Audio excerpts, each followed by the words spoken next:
যদিও পুজোর পরেই আমি ভিডিওগুলো দিচ্ছি। আর সপ্তমীর দিন ছিল আমাদের অনুষ্ঠান। তো আজ সপ্তমী, আর আজকে আমাদের সৌজকুলি নৃত্যগোষ্ঠীর অনুষ্ঠান জাগরণীর সঙ্গে। তো আমরা এখন সবাই বেরিয়ে পড়েছি, এখানে ম্যাম আছে আর ছেলেমেয়েরা আগে সবাই যাচ্ছে। দুপুরবেলা খাওয়া দাওয়া করে চলে এসেছিলাম স্যারের বাড়ি মেকআপ করবার জন্য। এত সুন্দর সাজিয়েছে স্যার। গিয়ে দেখি মায়ের সন্ধ্যা আরতি হচ্ছিল, তাই আমরা সবাই অপেক্ষা করছিলাম আর প্রণাম করে নিয়েছিলাম মাকে। তারপরে শুরু হয় আমাদের অনুষ্ঠান মোটামুটি 8টার দিকে। এই সময় তো খুব একটা লোক ছিল না, মোটামুটি ছিল, কিন্তু আমাদের অনুষ্ঠান শুরু হবার পরে প্রচুর প্রচুর লোক আসে। আর আমরা স্টেজ থেকে দেখতে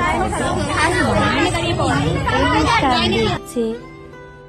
আর আমি সময় পাচ্ছিলাম, সেই সুযোগে আমি একটু ভিডিও করে নিচ্ছিলাম। আর আমার ড্রেস চেঞ্জ হচ্ছিল, যতগুলো যা গান ছিল সেইগুলোর ওপর ভিত্তি করে। তারপর দেখি বাজি ফোড়া হয়। অনুষ্ঠান কাল আছে আমাদের ভুবনের আদি দুর্গা মন্দিরের অনুষ্ঠান। তো সবাইকে আসার আবার অনুরোধ রইল। Good night.